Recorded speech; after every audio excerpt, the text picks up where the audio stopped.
Bom dia!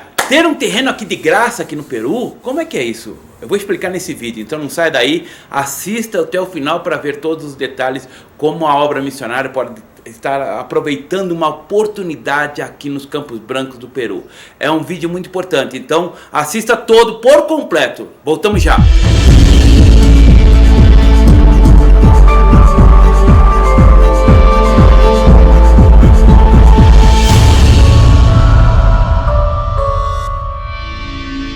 Olá, retornamos e vamos contar aqui sobre essa novidade. Muita gente deve estar pensando, vou comprar um terreno, vou montar uma fazenda, já que é de graça.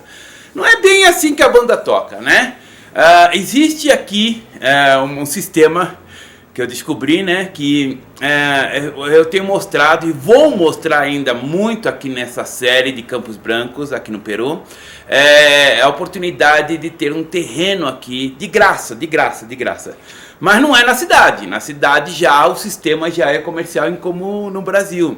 Você compra o terreno, tem que pagar imposto, IPTU e tudo mais tal. Tem até taxas de rua, tem taxas da prefeitura, do bairro, né? Existe como a gente chama de subprefeitura, né? Mas nas montanhas, no lugar onde eu mostro, existem lugares que tem pequenas populações. E esses lugares você consegue ter um terreno totalmente de graça. Inclusive existe bastante apoio para isso, tá? Qual é o pensamento do governo peruano? Realmente é uma coisa normal, né? De popularizar as regiões mais remotas, não é para cidades, tá? Então muitas vezes você vai em lugares e aqui você pode viajar de Lima a Cusco alcançando os 4 climas ao mesmo tempo. Você sai por Lima, passa por Nazca, é deserto, né? Nazca é totalmente deserto, quente, sempre quente. Lima nunca chove, o máximo que cai lá é uma garoinha muito leve. Depois você começa a subir a montanha, começa a pegar chuva, sempre, vira e mexe tem chuva, quase todo dia tem chuva. Chega na montanha tem neve, você passa por neve, sempre neve. E aí você vem a Cusco, Cusco é aquela história, é um clima mais seco e frio, né? Durante o dia tem um sol, tem época como agora calor, mas à noite chega normal, chega a 1 grau negativo, a 0 grau e tudo mais, é normal isso aqui.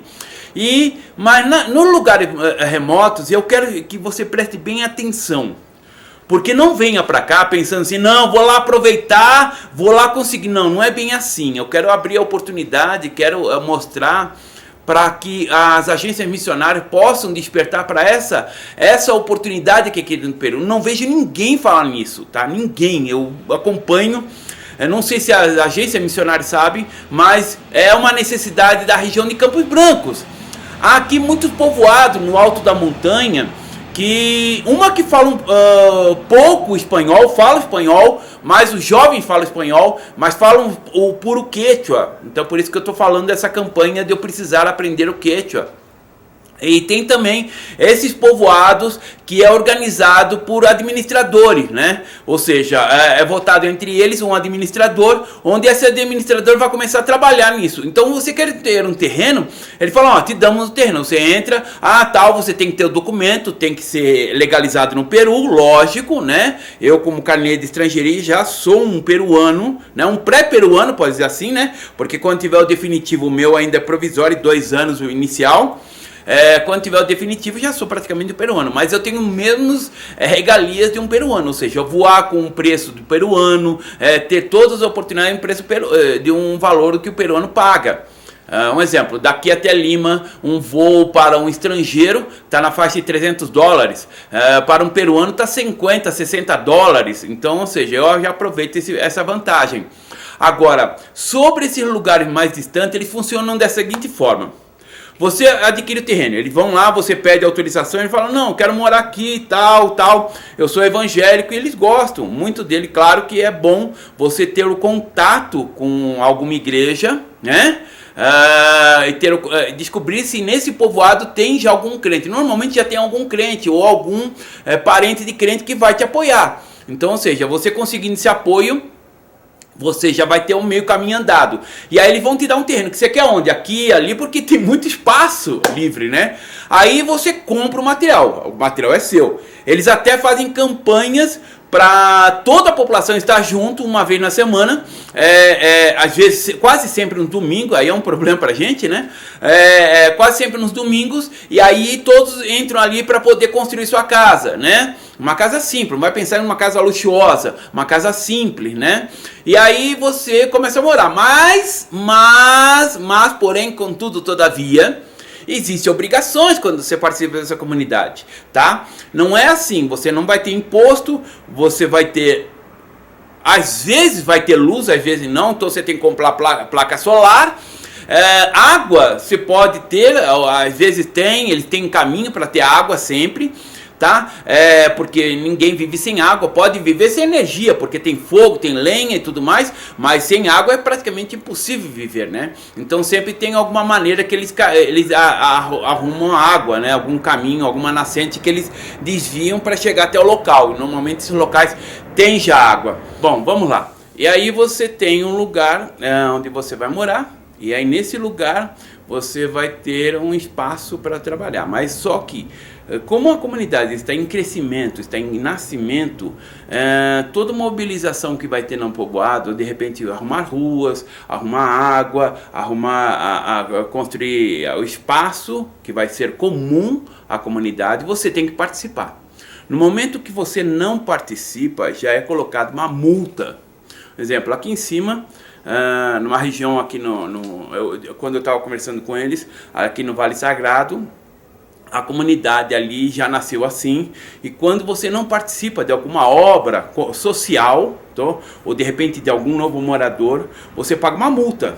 Um exemplo, ali no Vale Sagrado, no Coixico, eles cobram mais ou menos 50 soles por falta que você tenha, né? E se você nunca participar, você perde o terreno. Talvez aí tem uma negociação para você não perder sua construção.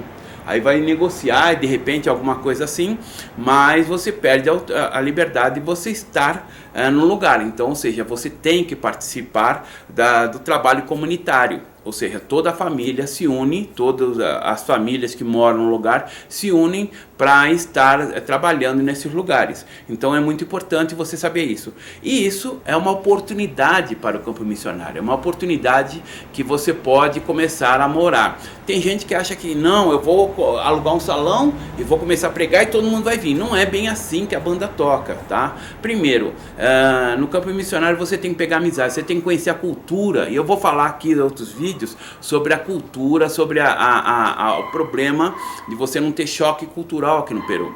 Tá? Então o que acontece? Você tem que pegar amizade, você tem que participar. Esses trabalhos comunitários é muito bom que você começa a pegar amizade. E o brasileiro, como sempre expansivo, ele é alegre e tudo mais, os peruanos gostam disso, né? Os peruanos gostam do brasileiro. Inclusive tem muita gente que fala o português aqui, né? Tenta falar, como assim nós tentamos falar o espanhol. Eles falam o portunhol como nós outros falamos, né? Então, o que eu quero dizer? É uma oportunidade de você estar no lugar, começar a fazer amizade, fazer campanha e começar a trabalhar com a formação de uma igreja, tá? Então, aquela história, tem o detalhe que você precisa, primeiro, entender como é que é a cultura. Você tem que se adaptar à cultura local. Cada povo, cada cultura, não tem muita diferença, mas tem alguns detalhes que eles culturam. Eles são muito religiosos aqui, então não pode ter choque de religião, você vai bloquear tudo. Também aquela história, são agricultores, então o ideal é você também ter um trabalho de agricultura, apoiar. Quanto mais você se envolve com as famílias, mais você faz um trabalho social, que é o objetivo do missionário, mais você vai ter abertura nesse campo. E aí quando você convidar, né? E aí tem um outro detalhe também que eu vou falar no outro vídeo, o sistema que é matriarcal, enquanto no Brasil é o sistema patriarcal, ou seja, o pai que manda, é o pai que comanda a família, aqui é a mãe que comanda. Então, se a mãe, a mais velha, fala, se você desrespeita os mais velhos, aqui está perdido. Né? Se você sabe ganhar as mais velhinhas, as abuelitas, você ganha um grande aparato, grande apoio para poder trazer outras pessoas, porque aconteceu isso em Chaulhai comigo, que a senhora que deu espaço para a gente começar a igreja, ela mandava as outras jovens para vir no culto, ela mandava, ela não pedia, ela falava, você vem no culto que eu quero que você ouça o que o pastor está falando.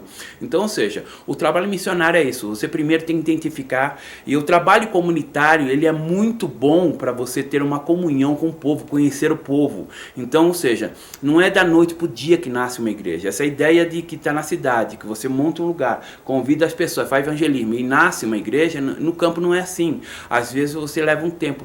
E esse trabalho comunitário é um grande aparato, uma grande oportunidade para você conhecer a comunidade, conhecer os costumes, se adaptar aos costumes, ser bem recebido. Eles são altamente receptivos, tá? Então é uma grande oportunidade para o campo missionário.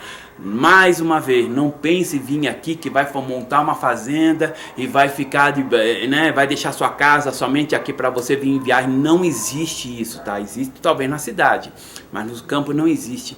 Você é obrigado a trabalhar quando tem convocação na comunidade, em apoio da comunidade. E isso, para quem vive no lugar, é muito bom, porque quando você tem esse contato, essa ajuda, esse trabalho comunitário, pegar uma enxada, ajudar nisso, ajudar naquilo, você começa a conhecer as pessoas e as pessoas começam a te conhecer. E isso abre as portas para o campo missionário.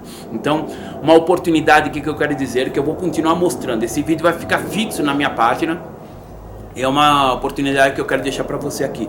Uma oportunidade de você ter a suprir a necessidade dos campos brancos aqui. O Peru precisa de muito missionário. Precisa de pessoas que se dediquem a esses campos. Muitos jovens que estão fazendo o trabalho teológico, estão estudando teologia, não querem ir para a igreja. Acontece isso no Brasil. Querem ir para grandes igrejas, não querem ter o sacrifício, né?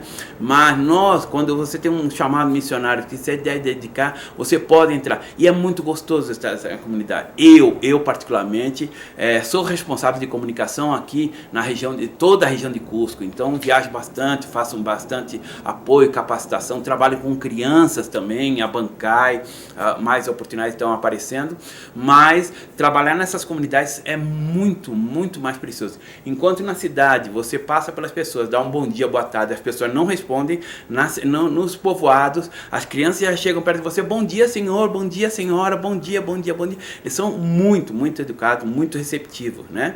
Quando você se chega. Claro que eles sempre olham você como turista, que vai consumir, vai comer alguma coisa. Mas quando você começa a viver no local, eles começam a se adaptar e aí abrem as portas, porque, como eu falo, a pregação do evangelho não é uma pregação impositiva, é uma pregação explicativa. Quando você explica que é a salvação em Jesus, eles conhecem. Se eles servem a certos deuses, a certas seitas, é porque foram explicados para ele. Então, por amor, como Cristo tem amor, nós devemos seguir esse amor e explicar para as pessoas que Cristo é a verdadeira salvação e é a única que salva, que morreu por nós e nos salva. Bom, eu deixo aqui esse vídeo que você possa ter entendido. Se qualquer coisa, entre no meu grupo e tira dúvidas sobre esse projeto, sobre Campos Brancos, sobre essa oportunidade nos campos, nos povoados, para você ter uma base, você começar o trabalho missionário. Que Deus te abençoe, que Deus possa tocar fortemente em seu coração. Esteja acompanhando nosso chamado,